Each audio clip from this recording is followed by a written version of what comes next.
दो चीजें गौरव हम यहां पर आपसे जानना चाहेंगे। पहली तो ये कि व्लादिमीर पुतिन ने बस सबसे कुछ ही देर पहले एक संबोधन में यह कहा कि हमारे पास कोई ऑप्शन नहीं थे, विकल्प नहीं थे, इसीलिए हमने हमला किया। हम हमला करना नहीं चाहते थे, हमने काफी इंतजार किया, 1 महीने से ज्यादा, लगभग 1.5 महीने का।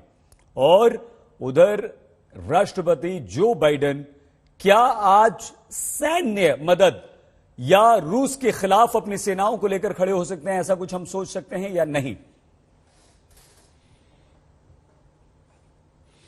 ऐसा लगता तो बिल्कुल भी नहीं है कि अमेरिका सैन्य सहायता करेगा। सैन्य सहायता जिस रूप में वो कर रहा है वो यही है कि $500 मिलियन की जावलिन मिसाइलें हो या और युद्ध का सामान हो, उपकरण हो, एम्यूनिशन हो, वो उसने अभी हाल के महीनों में दिया है। और अगर 2014 से बात करें तो 2014 से लेकर 2022 तक $2.5 बिलियन के हथियार अमेरिका ने यूक्रेन को सप्लाई किए हैं। इसके अलावा यूरोप के अन्य देश भी डिफेंसिव वेपन्स यूक्रेन को दे रहे हैं, ऑफेंसिव वेपन्स नहीं दे रहे हैं। हालांकि रशिया के राष्ट्रपति व्लादिमीर पुतिन ने साफ किया कि जो नेटो की exercises, North Atlantic Treaty Organization देशों की के युद्धाभ्यास यूक्रेन में चल रहे थे, जो मिसाइलें यहां तैनात हो रही थी, वो सब रूस के खिलाफ थी और वो उसकी अनुमति बिल्कुल नहीं दे सकते क्योंकि रूस की सुरक्षा को खतरा हो सकता है। इसीलिए उन्होंने इस ऑपरेशन को अंजाम दिया और इस ऑपरेशन को अब वो उस लेवल तक लेकर जाएंगे जब यूक्रेन को वो डीमिलिटराइज कर देंगे। ये बहुत स्ट्रॉन्ग टर्मिनोलॉजी है,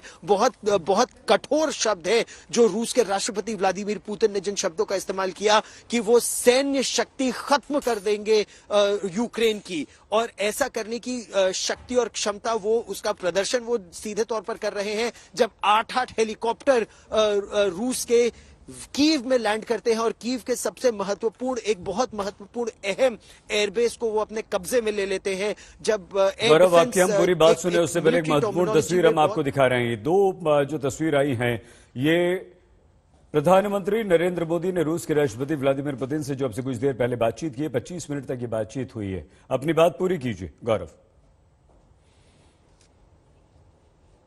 जी, और जो प्रधानमंत्री नरेंद्र मोदी की बात हुई है रूस के राष्ट्रपति व्लादिमीर पुतिन से, वो भी बहुत महत्वपूर्ण है। उस पर 1 मिनट में चर्चा करते हैं सही। लेकिन जो बात आपको बता रहा था कि suppression of enemy air defences, वो पूरी तरह से, लगभग पूरी तरह से उसमें सफलता पाई है रूस ने, क्योंकि यूक्रेन के अंदर उसके हेलीकॉप्टर्स अब आ रहे हैं और उनके साथ न लड़ाकू विमान है न लड़ाकू हेलीकॉप्टर है। ये दिखाता है कि उनको जमीन से खतरा नहीं है।